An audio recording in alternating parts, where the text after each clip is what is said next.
Dithda hadina pabuni, the bocasto MESKLA Brewyon Drudh, ostis genev sove berryman. Hello and welcome everyone to the MESKLA Brewyon Drudh podcasts, hosted by me, Sove Berryman. MESKLA Brewyon Drudh is a multi-platform project using sculpture making and conversation to explore contemporary Cornish cultural identity. Through workshops, podcasts, a symposium and an exhibition, the project invites people to share their experiences of identity and Cornwall, and their views on Cornish culture and its relationship to land, language, heritage, tourism, the Cornish diaspora and much, much more. These podcasts record conversations with guests whose research or lived experience touches on the project themes. The views, thoughts and opinions expressed are the speaker's own. All conversations are carried out with a spirit of generosity and openness, creating space for the discussions to twist and turn. And I'm very grateful to all who have taken part. In this fifth podcast, I'm joined by Ellie Allen, caller for ceilidh band Splann, Becky Bordeaux, actress, performer and production assistant with Rogue Otherworld, and Luke Passey, otherwise known as Passman, one half of Hedluv Passman. We talk about Redruth, living, working and growing up in Kernow, nightlife, housing and the cost of living. Hello, thank you all for being here. So I've invited you to be part of this conversation, which is sort of talking about contemporary Cornish cultural identity and locating that, sort of feeling around what it is.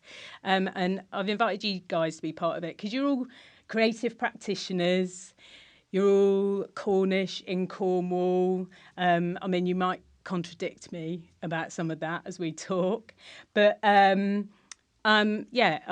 I think your input is really valuable to this debate. And Cornish culture seems to feature in some of what you do. So firstly, Ellie, I wanted to ask you a bit about your work because it's totally Celtic in your dancing and your ceilidh calling. And I'm interested in the importance of that to you as a Cornish identifying person. It's really important to me. I have to be honest with the ceilidh calling. It is more Celtic than Cornish dance. We don't always do primarily Cornish dance, but I think it's a shared heritage of Celticness. We share similar languages with other Celtic nations, so we would do quite a lot of Scottish dances and things like that. But with Cemisk, we do Cornish dances, 100% Cornish dances. That's all we do, and it's really important for us. We've been to festivals. I've been with both Splann and with Cemisk to festivals in England, Wales, Ireland, the Isle of Man, Brittany, and I just think sharing our culture, which is perhaps not as prevalent as like Scots or Irish, everybody kind of gets that. So I think it's really important for us to make sure that Cornish is up there with the other Celtic nations. Becky, what do you think about that? It probably isn't as prevalent as other Celtic nations, I suppose. I suppose reflecting what we do with Rogue is what our Cornishness comes through where we perform and the stories we write. Because Ollie, who runs Rogue Theatre, Rogue Otherworld, with my sister Angelina, we write Cornish stories in Cornwall for mainly a Cornish audience.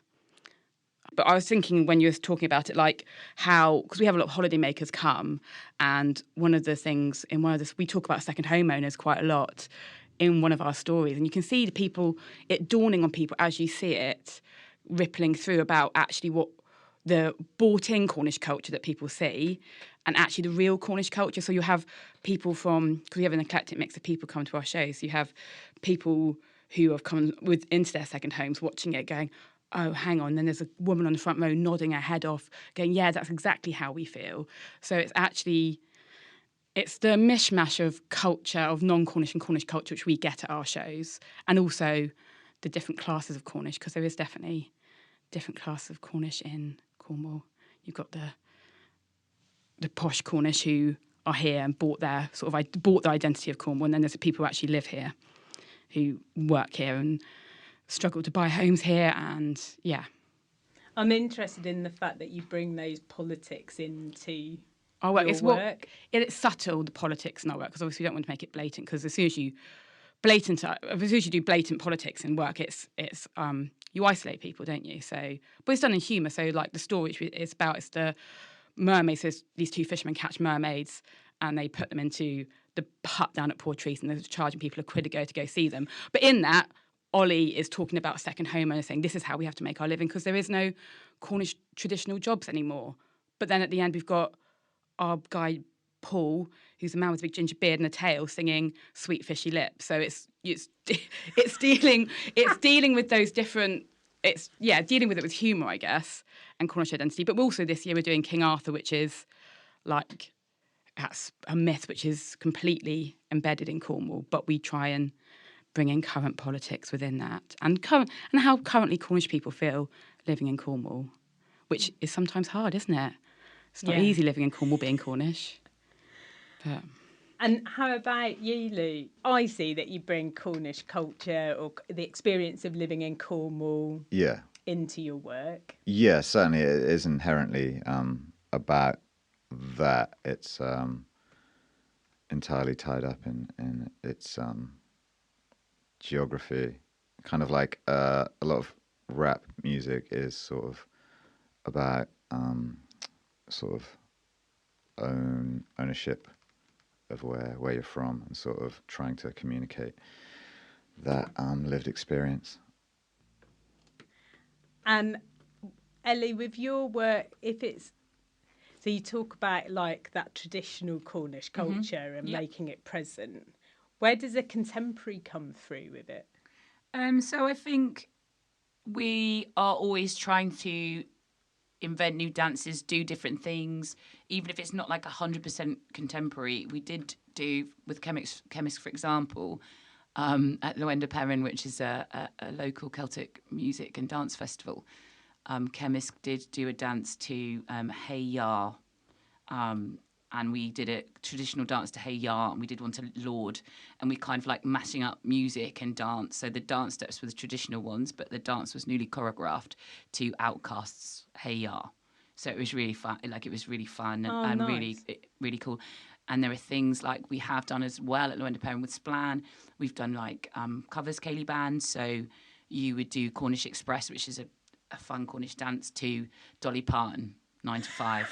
And someone's singing Dolly Parton. So you get kind of modern, and you get traditional as well. Other things we've done is like a silent ceilidh. So on one ear you can hear the trad, and if you click to the other channel you can hear modern music. So I've been to like Sidmouth, which is obviously in Devon, and you can be dancing to Nirvana. You can be doing like a Circassian circle to a Nirvana track or something, and it's just trying to kind of make it maybe a bit more easily accessible without someone feeling silly. I think a lot of the ceilidhs we do with Splann are weddings, and people are generally drunk, and there's kind of a camaraderie of being there with people you know. You're at a wedding, you know everyone. We do open events as well with Splann, but generally I think there's a fear of it.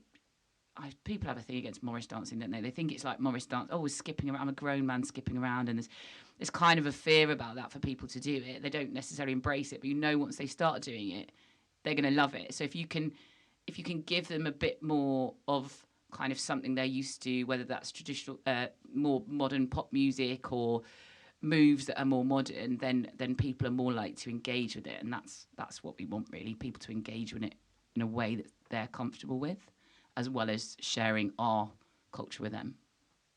And that's where, like, I suppose all of you, with what you do, mixes up that stuff, doesn't it? Yeah. Because, like, well, when I've gone to see Hedluv Passman, like, you're fun. Like, I laugh a lot all the way through.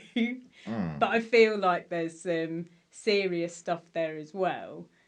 Like, when you're putting your show together, Do you two think about we're Cornish, and maybe you two don't identify as Cornish? What, like, do you think about that and putting it into the show? Well, I certainly feel like Cornish, like 100%. Like I'm sort of a product of where I'm from, certainly. And yeah, I can't get away from that. It was always sort of Head's kind of, I don't know, like agenda to push the Cornish thing.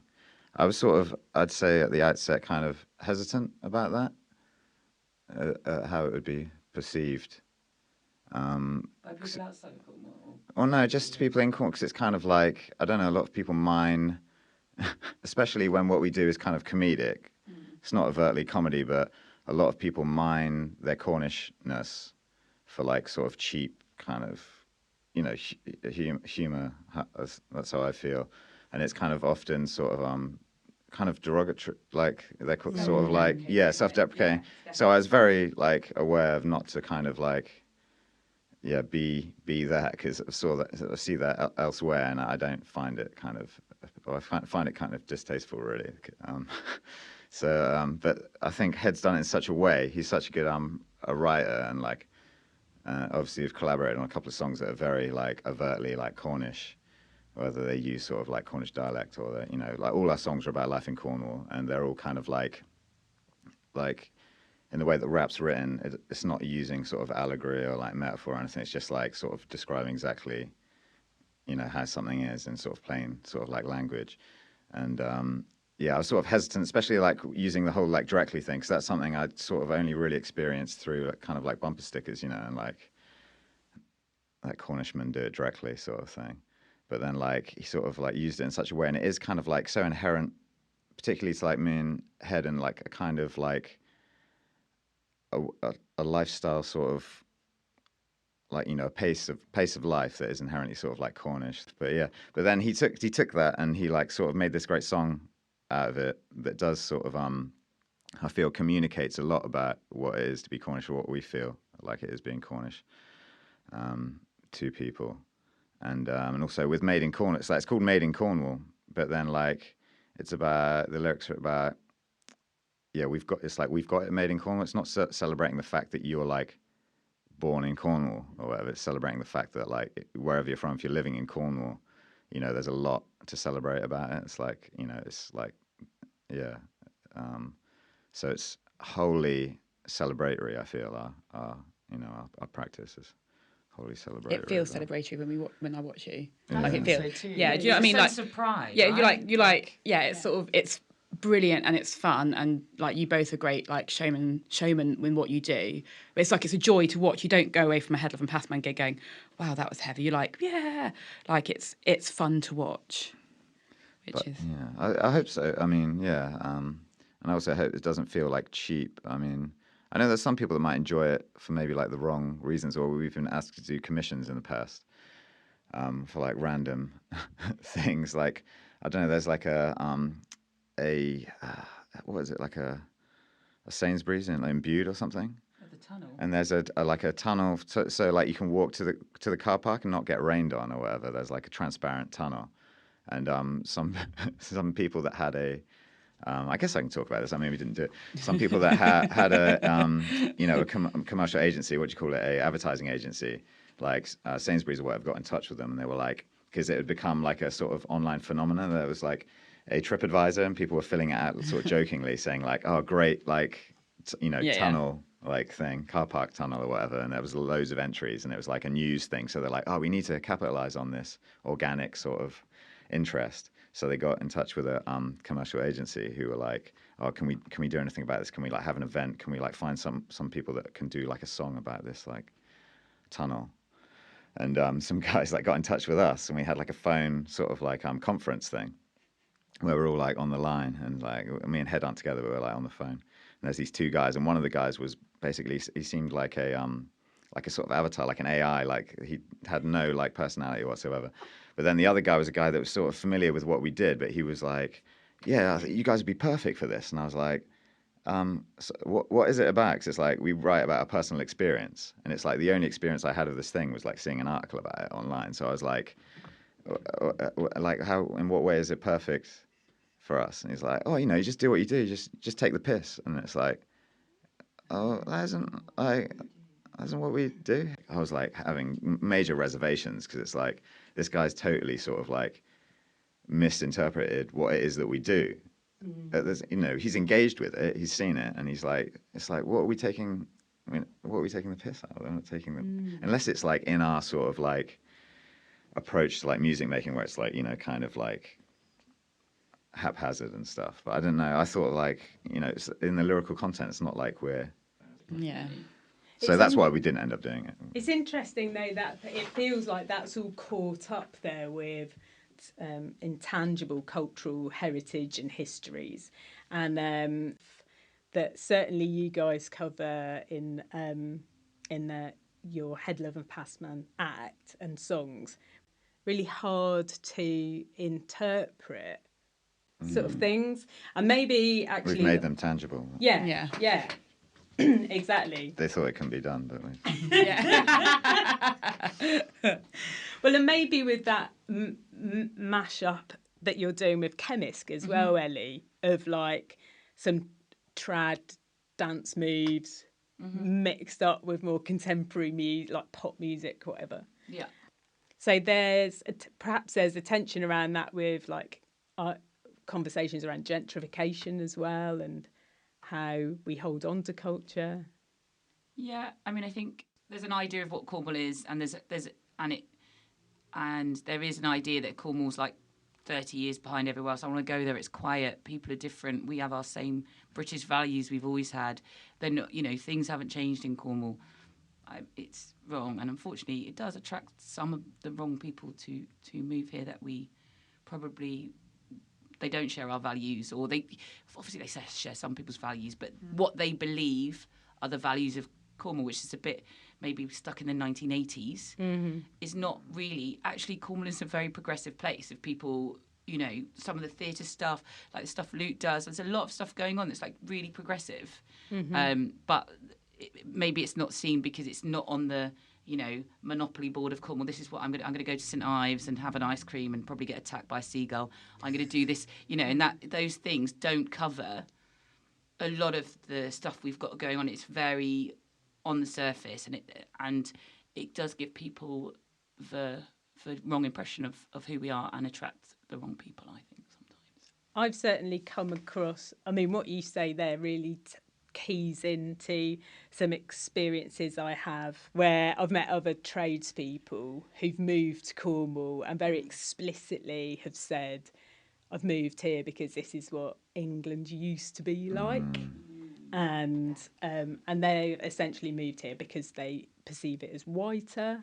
They perceive it as something that's put on like a heritage TV show, and I think that's reinforced by some of the what I call like nostalgia tourism advertising. Also, I feel like with the tour, I feel like by people buying into that chocolate box, it actually that isolates the people who actually live here as well. Because culture should be for everyone, shouldn't it? It shouldn't be classes. It shouldn't be what you can afford to go see, and also to access natural spaces. Obviously, we work in Tehiddy. Like a lot of people who live in Redruth probably don't even go to Tehiddy Woods because they don't think it's for them because it's a woodland. Whereas like we come see a show, they walk through, they get immersed in the woods, they come watch the show for free if they can't afford it. And actually, that's really important, I think. There isn't that many things that are accessible that you can just. We've got beaches, obviously, which are amazing if the weather's nice. But they charge for the car parks. So if you can get to the beach. If you can get to the beach, if you can afford the bus fare to the beach, which you dance if the buses go to the beach. If the buses go to the beach, if you can afford to get to the car park, if you can afford the fuel to get to the car park, it just feels like in some ways the classishness is like isolating local Cornish people who are poor. That's I basically think it's being made worse by also because there's lots of incomers moving around the coast. Cornish people from the coast are moving inland, so those of us that live inland are pushed even further out because it's obviously more expensive to live on the coast. So here in Redruth, for example, used to be, I would say, one of the cheaper areas to live, but it just really isn't anymore. There was what's that, 1-bedroom flat, £850 a month. Yeah. They put it down to 775, but it was a 1-bedroom flat.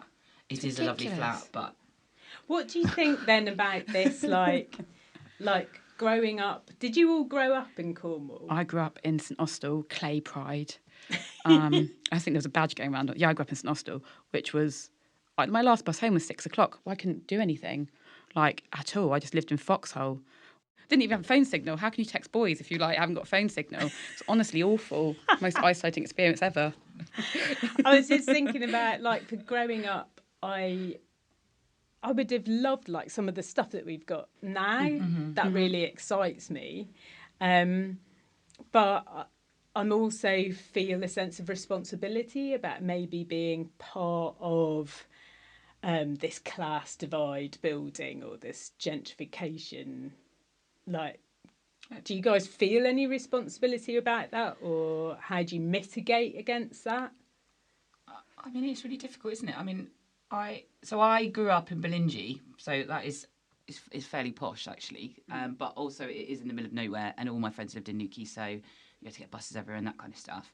I've lived in Newquay, I've lived in Truro, and now I live in Redruth, and I love Redruth. It's the nicest place I've ever lived. I don't care what anyone else wants to say. The sense of community here is amazing, and I think gentrification is a worry for lots of people in the town, and I try to get involved in as many things as I can, like if the town council has something on, or the advisory board for the ladder for the old library building, stuff like that. I try to get involved and represent people, because I've got two main communities in Redruth. One I kind of share with Luke. We go to Ring Roses, sitting there, and I think you just meet people that you wouldn't generally meet, maybe. And then the other place I frequent quite frequently is St Rumour's Club, which is a social club, and there's a lot of tradesmen, there's a lot of Redruth, more Redruth than me. I've only been here 5 years, that people have grown up here, they live here, and I think just by being in the community, you are helping to stop gentrification. I just try and listen to people and represent people and help people. There's people with such struggles, not least of which technology and the fact you can't book a doctor's appointment unless you know how to go on the internet and do these things. And there's lots of people that can't do it. So, I mean, I help out however I can. I would like to buy a house. I can't even really afford one in Redruth, but I would like to think that I'm not responsible for any gentrification, really. I would like to think that although I have moved, obviously, inland, because I was Newquay before now, so I am one of those people that's moved from the coast inland. But by embracing the community and trying to help out the community wherever I can, that's how I can do my bit. That's how I see it, anyway. Yeah. How do you feel about that stuff, Lee? Yeah, I don't know. I'm a sucker for novelty. If there's something crops up, like a new sort of cafe or something, I'll certainly try it out. But yeah, I don't know. I mean, I was living in Falmouth, and it's kind of it's just there's so many opportunities of places to go and get a coffee. I mean, it's wild. Because I used to live in Falmouth, but I got priced out 10 years ago. I live in Falmouth at the moment, and it's funny living over there, because I've always lived more North Coast facing, Cambourne and Truro, really, and occasionally Perranporth and other little villages around on the North Coast. And I've got to say, there's loads going on there. I love it, but I always base my art practice back in Redruth, and it feels like that's more connected to who I am. I mean, I've got some family history, my mum's side of the family is from Falmouth, but yeah, I just feel far more connected to the sort of Cambourne, Poole, Redruth corridor. Yeah, moving back here, well, I live in Luggan at the moment, but being back in Redruth, it definitely felt like sort of coming home. But I was really impressed with the sort of, I suppose, like you say in Falmouth, there's a lot going on. There's certainly a sense of community. There's lots of people doing things, but it's kind of certainly, I think, more manageable. Here you kind of there's different pockets of people doing things there, but here it's kind of, I was really impressed with the sort of coherence and the sense of community in the town, which is something that I don't know, it's just because of the age that I am and the sort of the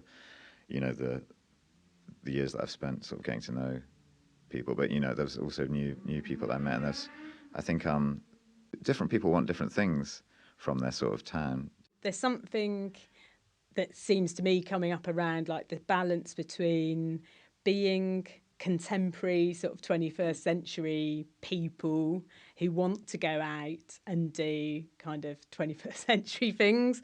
You all have some work in the arts, so you want to have the opportunity to enjoy that stuff.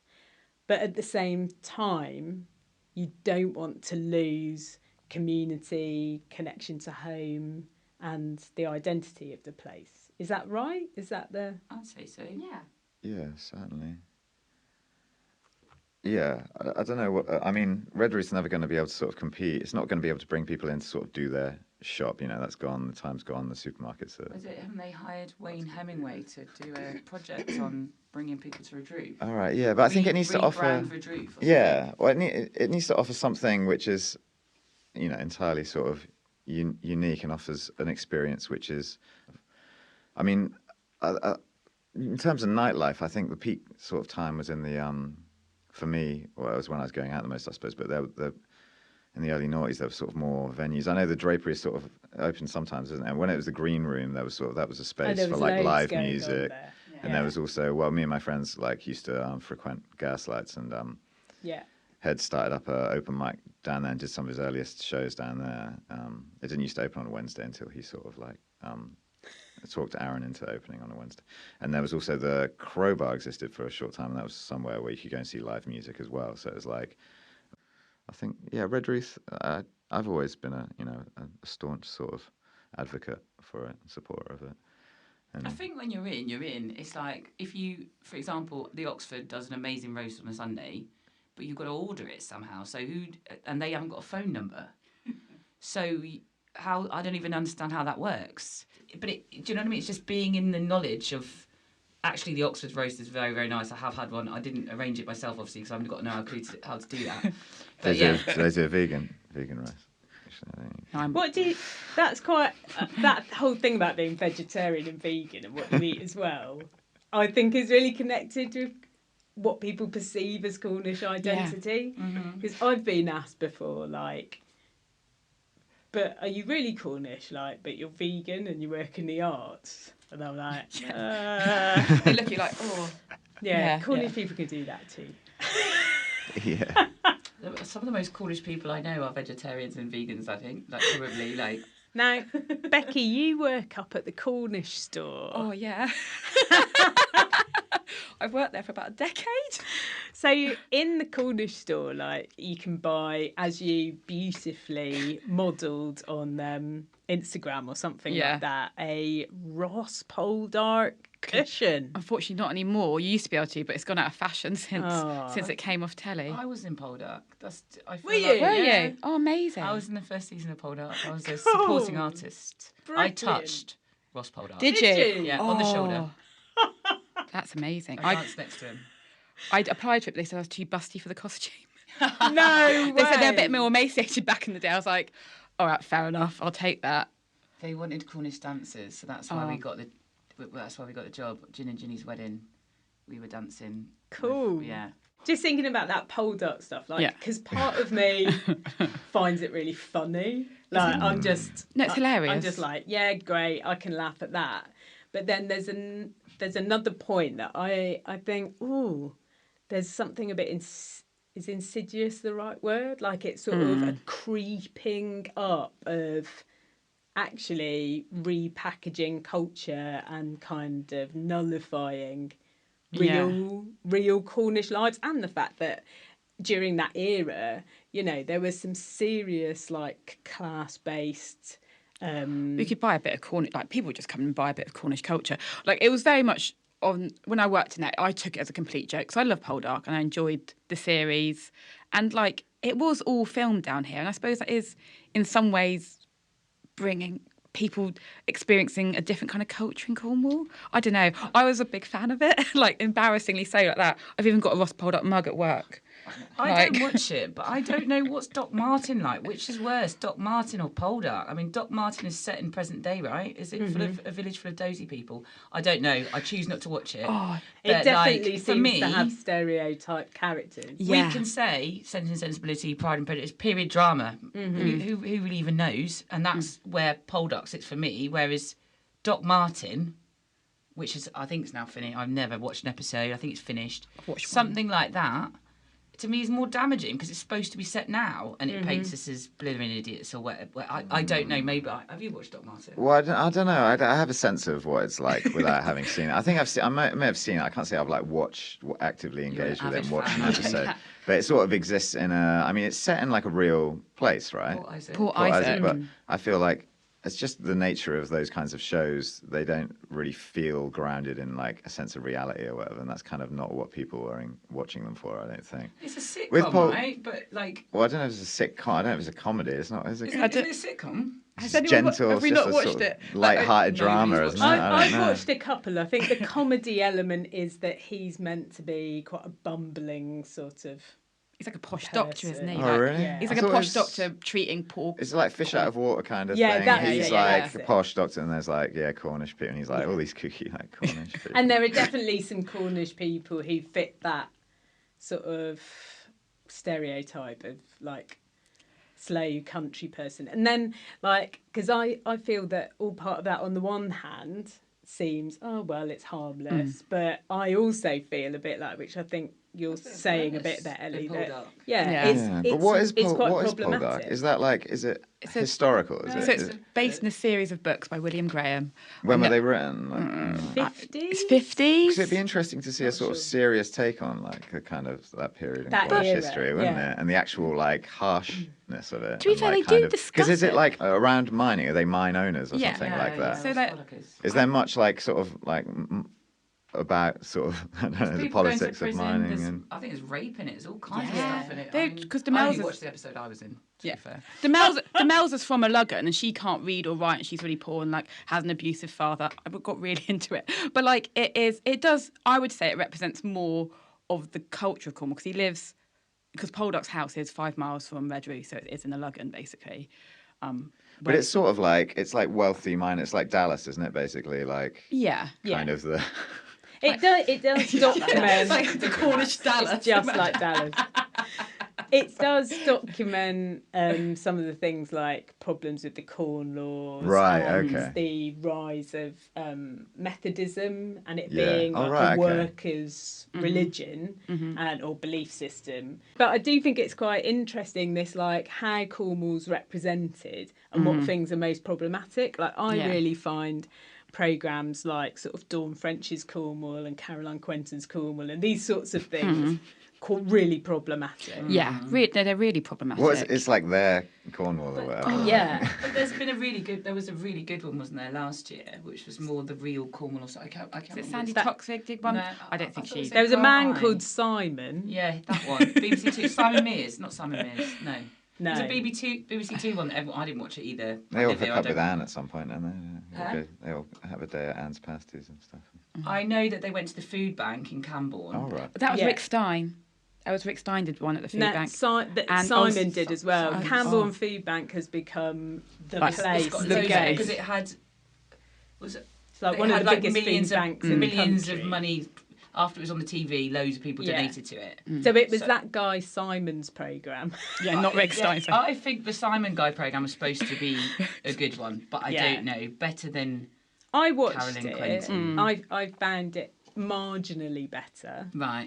But I still feel like there's a sort of softness that protects perhaps those who do seek to either buy second homes or move to Cornwall or who maybe are very comfortable middle classes who can afford a different kind of lifestyle than is actually affordable to the majority of people. Who live and work in Cornwall. I mean, we Well, have it's- quite low incomes here. It's sort of important that they protect a certain image because it's saleable, kind of. Exactly. What do you think? Everyone feels like that, like wherever you're from, it's just just in the UK or whatever, like these programs, like there's kind of like regional equivalents, like all throughout the UK. I just think it's just people just feel the same. They're think never going to get to the crux of like what it is or what how it feels as an actual person living and existing in there. It's very expensive to live in London, but I just feel the way that that's communicated is more sympathetic than it is for us. And we're whinging Cornish people, moaning about our country, we don't want incomers, we're this, we're that. And I feel like it's, that I was on Jeremy Vine actually, because he was doing something about people coming down or something. I think, was there a Grim Reaper? Was it in COVID times when there was a Grim Reaper stood at a roundabout with a sign saying, go home or something. There's a couple of incidents during lockdown. They had like banners everywhere. And there was a banner over a bridge, and there was the guy dressed as a Grim Reaper just stood in a roundabout twiddling his stick. And they were basically making out that we were horrible people and we were moaning because we didn't want people coming down and giving us COVID. And I think that's what upsets me more. It's that there's empathy for the people of London, but there's no empathy for us. We're just seen as whinging about things, and that upsets me. And I don't know where it comes from or why. Because we are seen to live in an enviable place, because we have lots of, like you said when you emailed us the thing, we live in a naturally beautiful place. We live near the beach, we can go to woodlands, like have access to all the countryside, and London doesn't have that. But I suppose it's just we're seen to be whinging because we don't want to share. It's like we don't want to share. There's loads of room down there. It's still kind of like simplifying it, I suppose, isn't it? It's about like kind of London, like the shorthand for like London is like gritty urbanism or whatever, isn't it? Like, and that's probably like that's not the whole picture there either. Oh, I mean, there's theatre, there's loads of culture, loads of stuff in London. But I mean, like shows about. I mean, you're talking about programs about like London and stuff. Oh, because like if we think about like EastEnders or something, that's obviously a really simplified story. And obviously, none of us live in London, and we're not Londoners, so we don't know about that experience. But it feels like perhaps there's something about the presentation of Cornwall, and maybe I think you're right, like other places around the British Isles that are beautiful sort of visitor destinations. There's an investment in them being presented as not that gritty, not that sort of working class, or not that much poverty there, because I don't know, maybe it would be off-putting or. I mean, Redruth did get a lot of publicity like a few years ago, didn't it? When it was sort of like highlighted as being one of the most deprived when they had places in the UK, and that was like sort of national like news, wasn't it? When they had the Asbo thing, where was it up at the top where there was no kids over the age of 15 were allowed out at certain times or something. Yeah, there was like a curfew. Yeah, curfew up near Murdoch. Is it Murdoch Close up the top there near Aldi's? Yeah, that was in the national news that this one area of the country, kids were now banned from being outside after 7 or something. I can't remember what it was. I mean, Redruth generally gets a bit of a bad press everywhere, but it doesn't really bother me. I think Camborne gets the worst. Do you think Camborne? And I live in Camborne. What do you think of the Redruth-Camborne rivalry? Is that alive? Is it real, or does it exist? Probably not with the left-wing liberal arts people, but like... my fella's a rugby player, and I think it definitely exists. I suppose. But anyone on the outside, it's always like Redruth and Camborne, isn't it? They're mentioned in the same sort of like breath. Well, definitely the Red River was always seen as a sort of divide. So, like part of my growing up was in Bray Village, just outside Camborne. And so that's Camborne postcode. But even within the village, like... people would say, yeah, but you live on the Redruth side. I don't know. There's all this money that went to Camborne, Poole and Redruth, so I don't know if that's what pulled them together. Because you had CPR regeneration, didn't you? You had a lot went to Heartlands, didn't it? Yeah, a lot went to Heartlands. You did the launch, because we did the launch of Heartlands. Yeah. Yeah, you know, because Ange hired you to do it, I think. I remember you performing there, and we definitely performed there a few times, in the early days, And they had like schools. They were sort of like busing schools up there and stuff. Because we did a big fire. He was in the crowd. We did a fire dance up there to launch Heartlands. Was that the one where it rained? There was one where it rained. Oh, no, that was a later one. I don't know. It's like. But I think I don't. Yeah, that's sort of a bit kind of problematic. It's kind of a bit. Seems a bit of a waste. Really. Well, Heartlands or the Camborne and Redruth. I don't know, like Heartlands. I was like thinking of you know, like the eco park or whatever. Yeah. And that's kind of like everything that kind of like Heartlands Could have been. I thought, Yeah. because it's got like artist spaces and sort of studios. It's got a cafe. It's got like. I think that's quite gentrified. It's really It's quite gentrified. expensive. It's very expensive. I would say an issue, like a difference between what's going on at Heartlands and what's happening at the eco park is you can walk to Heartlands quite easily. Like it's fair. I mean, apart from that, they put all them big roads around there, but you can walk to Heartlands from a number of like villages and towns, whereas the eco park is less accessible by foot. Yeah. And so simply that as well begins to make a choice between like who's going to be the main audience. Yeah, who's it's gonna kind be of accessible driven for the by- people of Porthtown, I suppose. Yeah. But also, we can't really say that Heartlands is teeming with people. Unless on fire night, then It's teeming. busy, isn't it? It's Yeah. a big weddings up expanse. there. Big expanse. Yeah, I don't know. What it was intended for use as a site for large-scale events, wasn't it? But then they had that Someone one big complained about the festival, and noise. there was like a single noise complaint, and that put paid to it. So they just. Can I ask you then, just thinking about mining, right? So Heartlands Yeah. was called Heartlands because it's at the heart of the mining industry of certainly later 20th century Cornish mining. I'm not ignoring Giva. Right? I know that was 20th century mining. But is mining important, like, to you as individuals for your Cornish identity? Do you feel any connection to it? I mean, it's like you said, it's sort of capitalism, isn't it? It's celebrated because it's something that generated so much money, and then there's money now to sort of preserve, you know, the history of mining because it was something that made a lot of money. I don't think in terms of like a cultural impact, like what other impact did it have? I mean, people worked in the mines, like sort of generations of people worked in the mines, and I can only imagine that it was like hard, like, you know, horrible hard work. And I have huge respect for anyone that like did work in those mines, but to me it doesn't really resonate. I mean, it's obviously like the landscape is like utterly like altered in the wake of it, and you can see sort of the remnants of it everywhere, and that is like kind of that is the Cornish landscape. It's like I was talking to my girlfriend yesterday about how identifiable the kind of the silhouette of an engine house is to a Cornish person, whereas like if you showed that silhouette to anyone else, it'd be like, what is that? It doesn't have any sort of meaning. But how does everyone else feel about mining? So I brother-in-law Ollie's dad worked at Holman's, and I live in Tuckingmill, so I've got like, you know, the old, it's completely abandoned, the old sort of, it's like grade 2 listed, but like it feels, so Dad used to work at Holman's, and like you chat to him about it because he does our car park and stuff at Rogue, but it's like, it's still, I think it's still prevalent amongst people, and like it was a good job.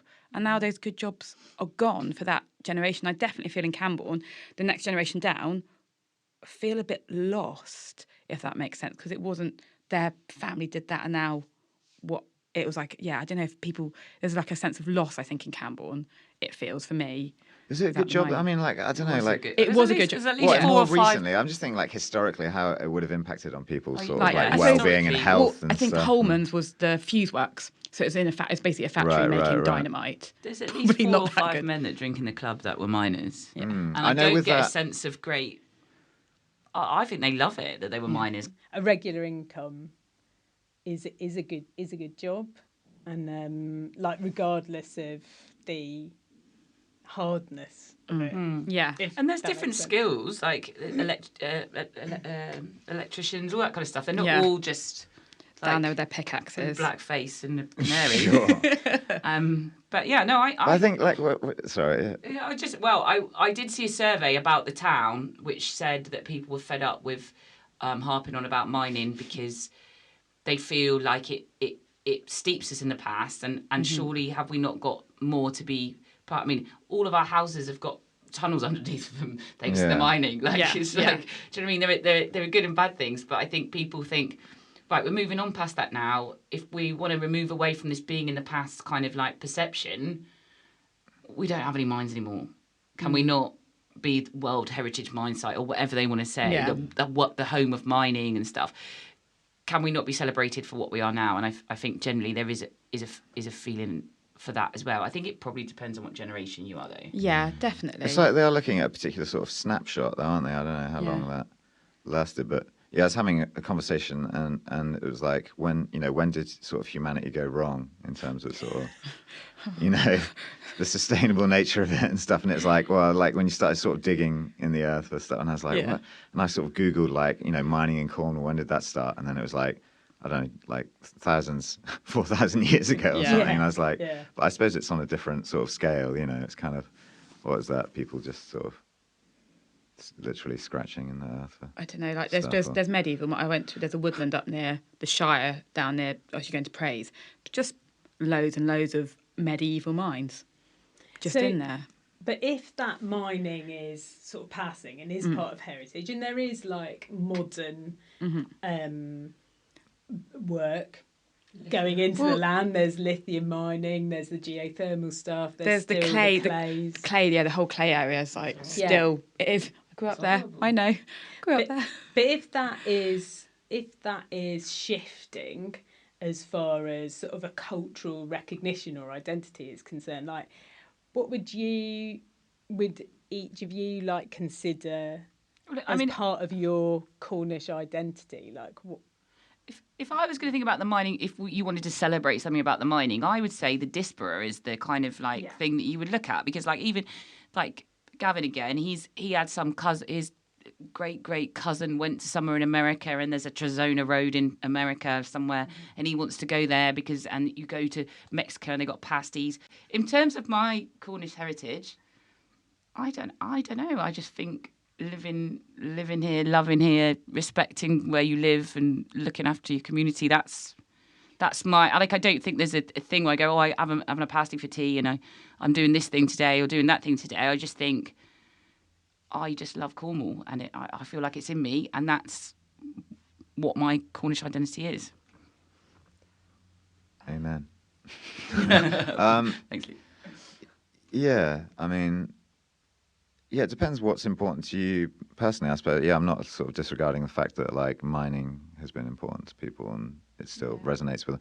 I was born in Cornwall as the first member of my family to be born in Cornwall. I didn't grow up in a Cornish family, but I've lived in Cornwall all my life and I've never left. And I mean, I don't feel the need to leave. It has, and I feel like it does.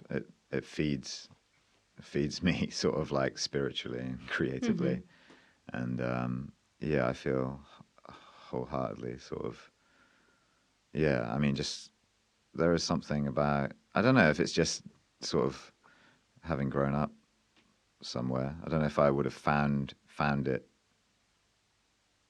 the same if I'd sort of. But I don't know. I mean, I've been to other places and enjoyed them, but I always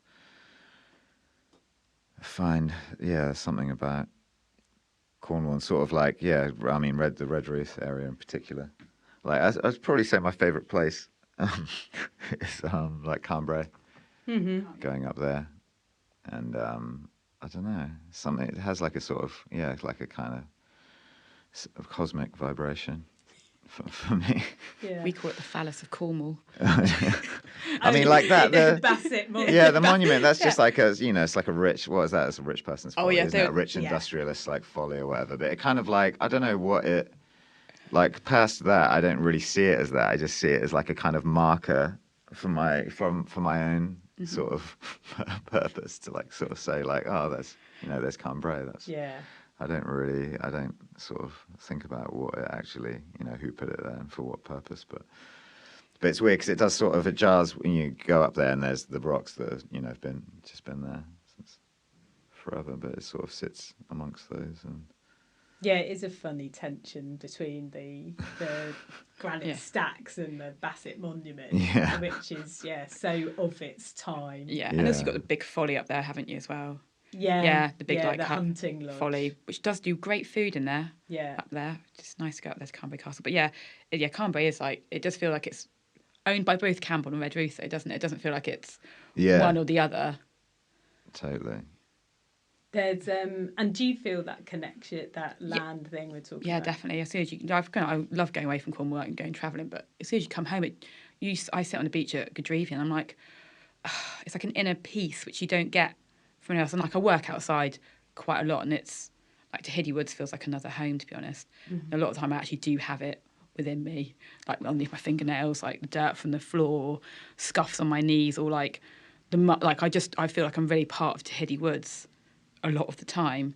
But like, yeah, I definitely feel like being physically here in Cornwall is like, it's home, isn't it? It's home. It's where you grew up. It's where you work. It feels somewhere special, even though, but not in the chocolate box way. Mm-hmm. Do you know what I mean? Like it's a special, which you only get if you grew up here and live here.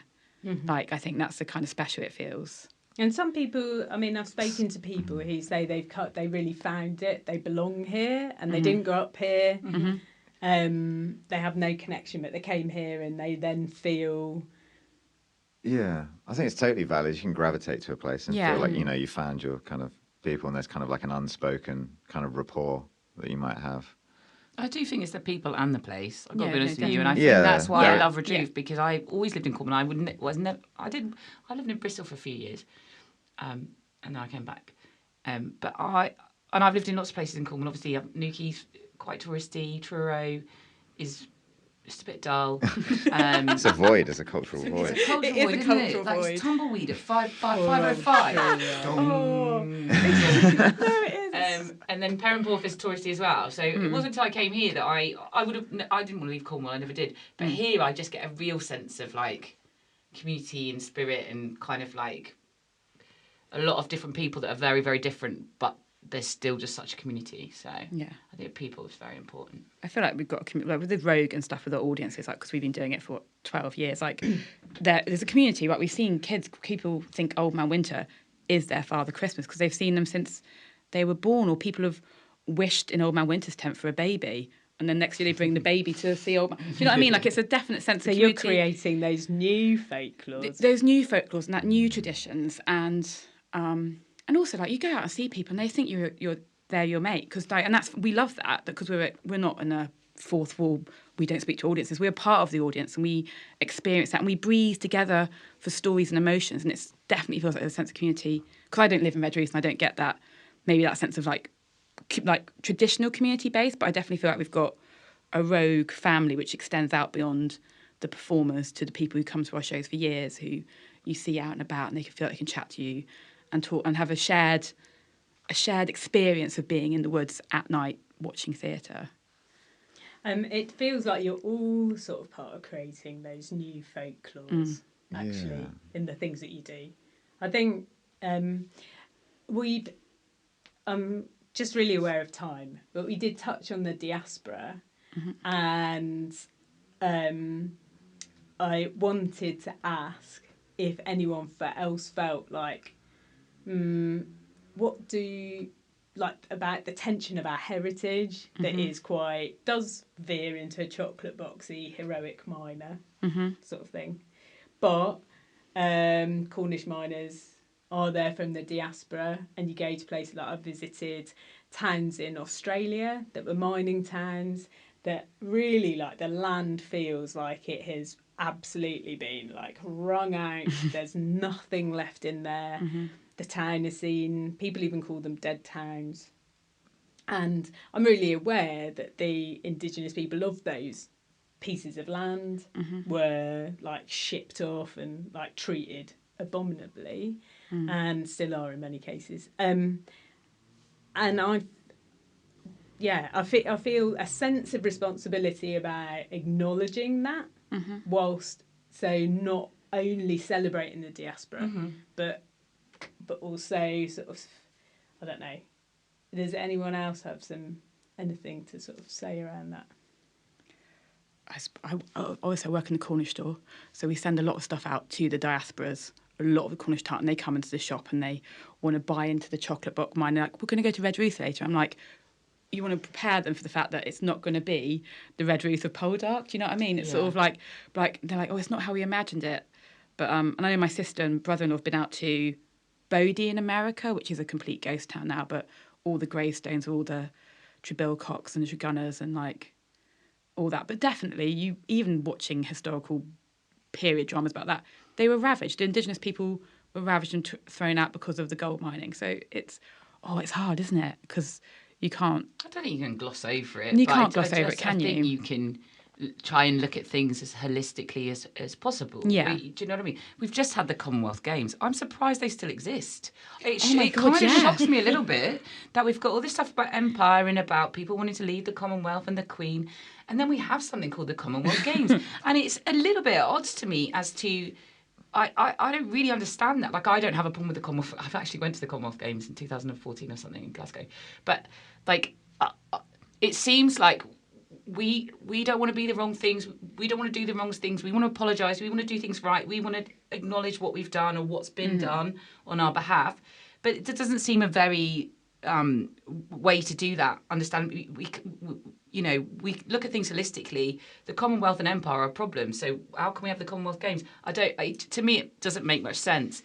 I think honesty, integrity, authenticity.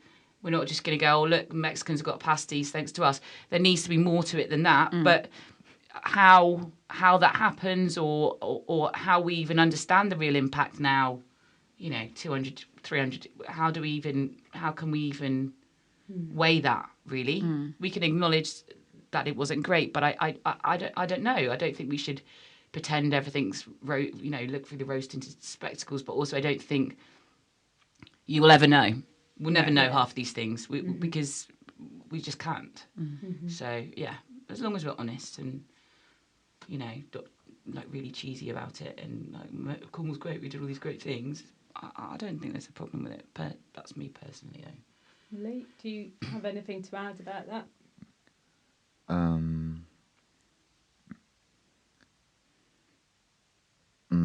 I don't know. I feel like I'm not really like well informed enough about exactly what was sort of might have been perpetrated by visiting people. But it is hugely that just the nature of mining is hugely invasive, isn't it? And we can see just in the Cornish landscape, what's done to it. So I can only imagine, elsewhere. I think the movement of people is like certainly not if it's if their choice, people going to work elsewhere and like you go somewhere and there are sort of like Cornish people everywhere. No. So it says something cheesy. It's like whether you find a hole in the ground, you find a Cornish man at the bottom of it. Yeah. I find it's frustrating. But also there was also with like the movement of it over. Like, did you ever see Beck Appleby show Oh Mary? Yeah, it's good. Yeah, it's amazing, wasn't it? But that's about how that's a whole different idea of not a diaspora, but that's Cornish people being shipped over for being basically poor and not be able to afford to live here.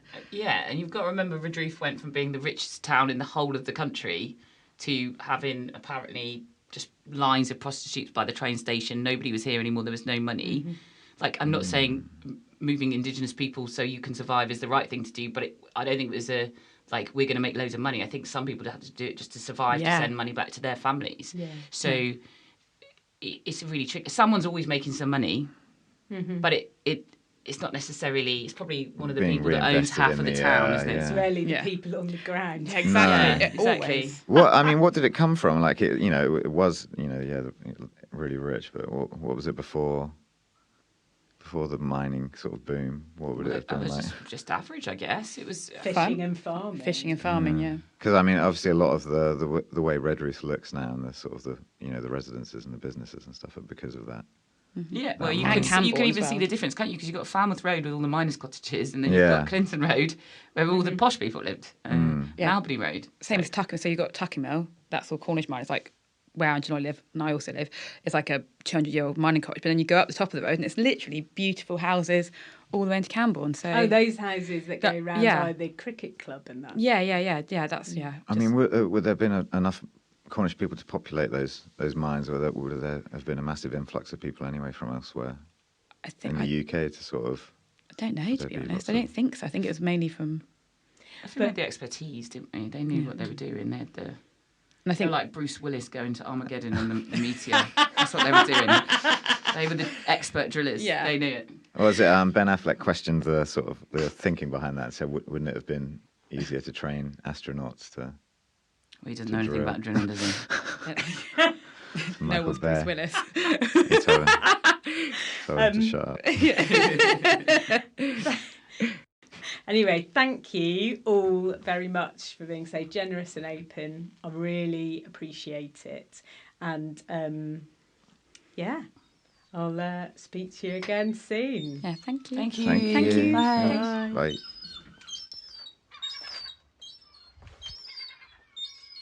Miraz Agas Goslowes. Thank you for listening.